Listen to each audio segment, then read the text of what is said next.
Ma'am, excuse me No, kasi... no. Excuse me, Attorney Roque. I'm sorry, madam, but Yes, I am a it's all resource right. person invited. Yes, you are. I Wait, was wait. asked Let me to finish. answer. Yes, you Hindi ko po already answered in maintindihan, excess. Kapag gusto niyo Sandali akong po. tumigil, papatigil niyo ako pag ako nag-explain. Yes. I thought we were engaged in the search for the truth. Oh, definitely we are. Attorney Roque, what I am saying, yes, and Sherwin. Attorney Roque, please be reminded to respect the chairperson. I'm very respectful, Madam Chair. Paano respectful na nagsasalita siya, sinasabayan mo siya? I apologize, Senator Gatchalian. One more, I and apologize. I will cite you in contempt. So even And, after the testimonies of Chair Tenco and Attorney Fernandez, minimaintain nyo pa rin po ba na hindi kayo lawyer ng Lucky South 99 o kahit anong POGO for that matter? I confirm that 100%. And the reason po is, dala-dala ko po ngayon ng mga dokumento. Alam niyo po, ang attorney-client relations, kinakailangan po yan magkasundo ang partido. Because it is the highest fiduciary relationship. Kaya nga po yung tinatawag na attorney-client privilege, miski dito po sa Kongreso, hindi nyo mapapakontep kapag na-invoke yung attorney-client privilege. At sa totoo lang Within po, certain limitations, of course. at sa totoo lang po, sana kinuha po ako ng Lucky Star na abogado. Bakit po? Dahil yung raid sa PORAC, unconstitutional po yan. Nag-raid po sila, kumuha sila ng warrant of arrest galing sa Bulacan judge outside of jurisdiction. Excuse me, sige. Well, Hindi natin ano ini-investiga yung raid. We are investigating yes, the ma'am, POGO. but I'm just saying So, kasi- please just make your Yeah, answer mabilis to lang this po. short. Kasi Yes. it was actually just a yes or no Ma'am, question. but ma'am, let us be fair because you have been insinuating I am a lawyer for Lucky South. That is why... Excuse me, the chair has not been insinuating anything. The chair and the members of the committee have been asking questions based on the testimonies, sworn testimonies of PAGCOR Chair Tenco, Attorney Fernandez of PAGCOR, and other resource persons. So the resource person will not impute any insinuation to the chair. Will please just answer the questions. The chair has given the resource person Okay, Your Honor, leeway then, to answer in the the questions. interest So of please fairness, answer properly. may I be allowed to dispute then the statement of the prior resource persons? We will get to that in the Okay, course so of the question questioning again, of the Madam Chair, is...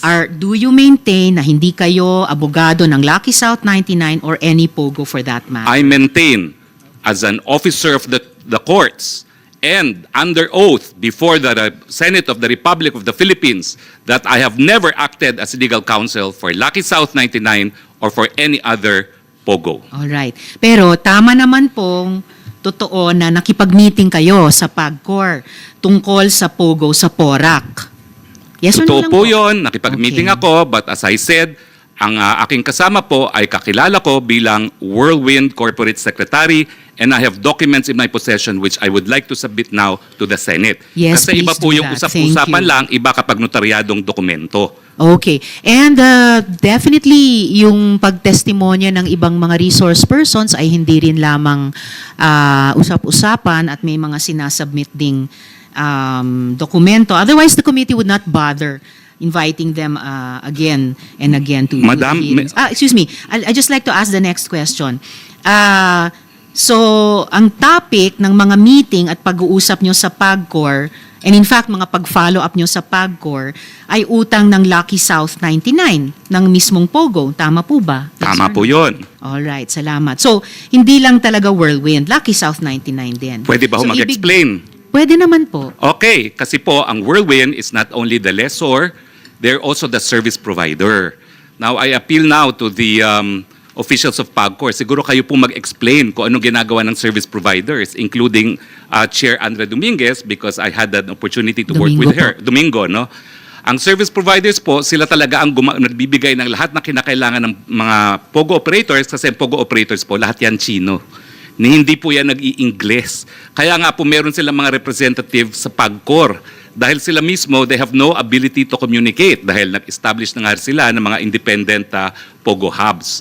So ang pagkakaintindi ko po talaga, trabaho po ng service provider na magbigay ng serbisyo sa kanilang mga kliyente. All right, Attorney, salamat. The committee will ask further questions sa PAGCOR. Balik na lang po tayo dito sa Lucky South at PAGCOR, no? Ang sabi po nyo, you did not authorize the use of your name in the organizational chart. That was submitted as an official attachment by Lucky South 99 to PAGCOR. Totoo So, kasalanan po yan ni Cassie Linong, tama ba? Hindi po. Kasalanan Hindi. po yan ng kung sinong gumawa. Eh, sino Dahil ang wala gumawa? naman pong establishment. Gumawa po niyan, Lucky South. Yes. Dahil sila po nag-a-apply. Na si Cassie Linong ang isang ano doon. Wala po ang pa boss tayong doon. ebidensya na nagpapakita kung sino nag-submit talaga ng mga dokumento, but PAGCOR can confirm kung sino talaga nag-submit ng mga dokumentong yan. Okay, we will Pero, ask PAGCOR that again later. We asked them before. Basta ang malinaw po sa komite ay yung organizational chart na yan na may drawing, may box, na legal, na nandun yung pangalan nyo, was one of the official attachments sa submissions ng Lucky South 99 sa PAGCOR. And ng Pogo na Lucky Star sa PAGCOR ang pinag-uusapan ninyo sa PAGCOR.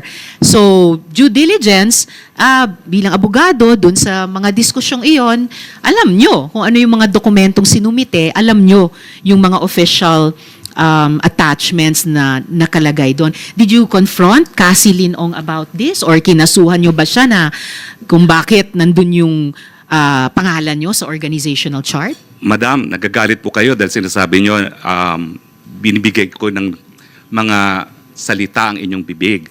Pero right now, Hindi you naman already ako assume... nagagalit. Sinasabi ko lang wag nyong gawin Oo, yun. pero ngayon po, sinabi nyo, you again insinuated that I had anything to do with the document. Ayan nga po ang sinasabi ko. As far as I know po... Attorney, please stop using that offensive verb insinuating. I am a very plain speaker. Okay, I'm Pwede sorry. nyo lang, it's all right. Pwede Okay. nyo lang sabihin mali yung fact na Mali po. sinasite, tinatanggi Oo. nyo yung sinabi ng ibang resource person. 4 na taon na pong itong investigasyon. Halos wala na pong nag-insinuate kasi dire-diretso na pong mag-usap. Okay, so please tell the committee, kinonfront nyo ba si Cassie Linong or kinasuhan nyo ba siya bakit nandyan yung pangalan nyo sa organization? Well, unang-una po, nalaman ko lang na nandun ang aking pangalan nung nag-hearing po last time dito na sinabi ni Chairman Altenco. Pero bilang abogado and naging professor ng constitutional law, I'm familiar with the rules of the Senate. And the Senate says that in proving facts, the rules of court apply in the suppletory character. I don't need to argue with you about Opo, that, attorney. pero But you ang don't need sinasabi to, ko lang excuse me, sandali po. You don't need to tell the committee what the rules of the Senate are. Well, I'm just Please citing just po. answer our question. You don't My need to answer cite, po it's not is necessary. that document is only evidence of its existence. Pero para patunayan po yung katotohanan na nakalasaad sa dokumentong yan, dapat meron pong testigo na nakakita ng ginawa yung dokumentong yan o di naman kaya testigo ng gumawa ng dokumentong yan o di naman kaya yung testigo na pumirma ng dokumentong yan. Actually, Pag as wala I po said yan, earlier, excuse hindi me, po siya po no, pwede. excuse Ma'am, me. excuse me No, kasi... no, excuse me, Attorney Roque. I'm sorry, madam, but I am Yes, it's a all resource right. person invited. Yes, you are. I Wait, was wait. asked Let me to finish. answer. Yes, you Hindi ko already po answered in maintindihan, excess. Kapag gusto niyo Sandali akong po. tumigil, papatigil niyo ako kapag ako nag-explain. Yes. I thought we were engaged in the search for the truth. Oh, definitely we are. Attorney Roque, what I am Sir, saying, yes, Madam and Chair. Sherwin. Attorney Roque, please be reminded to respect the chairperson. I'm very respectful, Madam Chair. Paano respectful na nagsasalita siya, sinasabayan mo siya? I apologize, Senator Gatchalian. One more, I and apologize. I will cite you in contempt. And if you disrespect the chairperson, we'll be compelled to cite you in contempt. I understand and I apologize. Huwag mo naman Your Honor. sabayan siya, nagsasalita siya. Siya ang chairperson. Okay, Your Honor. I understand. I apologize. Salamat, Sen Sherwin. At salamat, Attorney Roque, sa apology nyo kay Sen Sherwin.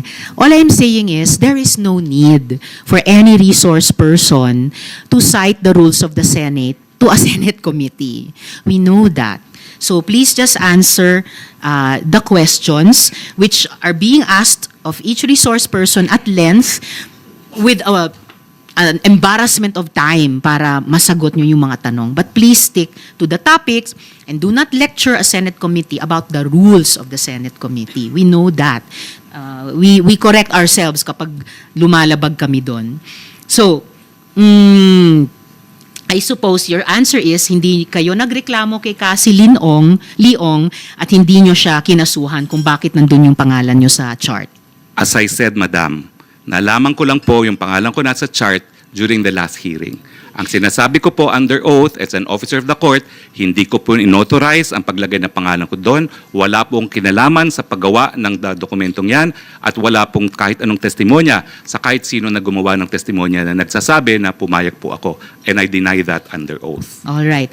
And sa interview nyo naman po kina Ted Filon at DJ Chacha, inamin nyo, quote, dinulog sa akin yung problema ni Cassie yung nangyari sa Lucky South.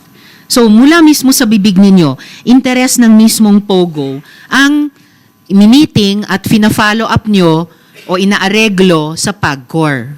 Kasi nga po, si Cassie ay service provider ng Lucky South. So gaya po ng sinagot din ni Dennis Cunanan, pag may problema ang Lucky South, tumatawag sila doon sa mga tao na tutulungan sila dahil hindi nga po nag-i-English yung mga yan. Okay. So but, whether service provider o ano pa man, dinulog nyo yung problema ni Miss Cassie Leong at ng Lucky South na isang Pogo, dinulog nyo sa PAGCOR. Dinulog ko po Alright. dahil pinakiusapan po ako nung service provider. Dahil wala po akong kahit sinong kakilala sa Lucky South. Well, kilala nyo si Cassie Leong, siya, Lucky South po siya. Ay hindi ko po siya kakilala as Lucky South dahil ito po mga dokumento nagpapakita na siya ay pumirma sa mga pleadings na ginawa ko nung ako po'y renetain mga 2 weeks after that meeting para sa kasong ejectment. Kaya nga po paulit-ulit ako, hindi po nagtagal. Matapos yung meeting na yon, dinulog po sa akin itong mga kaso. At 3 kaso po yan at lahat po ito ngayon isusumite ko sa ating komite na Salamat. nagpapatunay po na ang aking kliyente sa mga kasong ito ay will win at ang pumirma po ay si Cassie Ong bilang Corporate Secretary. Madam, I'm now turning over these documents and this consists of number 1, ad cautela motion to quash or recall writ of execution filed before Branch 114 of the Regional Trial Court of Angeles City, omnibus motion for manifestation, entry of appearance, and second manifestation, remand of the case to MTC, filed before the Municipal Trial Court of Porac, Pampanga, both of which contain the filing with our consent by one Catherine Cassandra L. Ong, Corporate Secretary, Whirlwind Corporation. No? And of course, the third one is a petition for annulment of judgment with application for temporary restraining order and writ of preliminary injunction, docketed as CA GR number 18013, filed with the Court of Appeals, also bearing verification and consent signed by Cassandra L. Ong as Corporate Secretary of Whirlwind Corporation. Salamat, May I submit Attorney. these Yes, documents to the COMSEC, paki-receive kay Attorney Corporate Roque. Secretary, Your Honor. To the Committee Secretary. Yes, thank you. I to the Committee Secretary. Yes. Speaking of Cassie Leong again, in contact po ba kayo sa kanya? Baka naman pwede niyong sabihan siya na mag-show up na dito. I will advise her to show up dahil kinakailangan talaga, especially to prove kung ano talaga yung reklamo niya kay Mr. Dennis Cunanan. Salamat. At kung nasa Singapore na siya, malapit lang naman mag-fly back. Ngayon, Attorney, Lucky South has had issues of criminality and illegal activity since 2021 and yet pinacilitate nyo itong problem-solving session sa PAGCOR. Bakit Ma'am, po? ang totoo po dyan ay, again, PAGCOR should be the one to clarify this. Yung na-in-trouble po dyan is a sub-licensee. Dahil tinanong ko po si Cassie dyan. Yung panahon po na meron pang sub-licensee at mother's title po, mother license ang Lucky South, ang na-in-trouble po dyan ay hindi po doon sa Porac.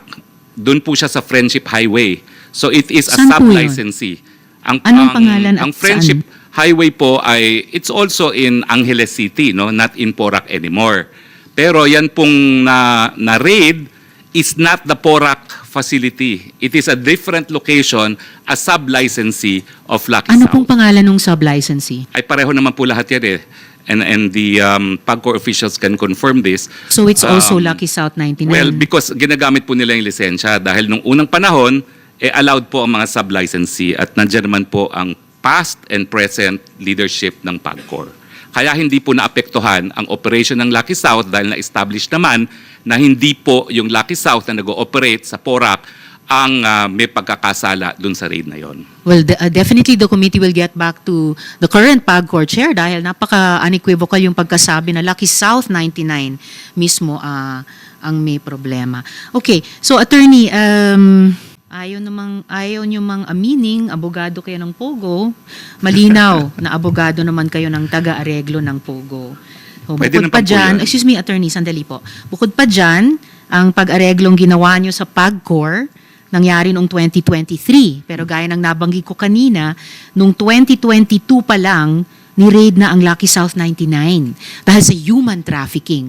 At hindi po isang sub-licensee ng Lucky South sa Friendship Highway o kahit saan pa man, but yung Lucky South dun sa Porac.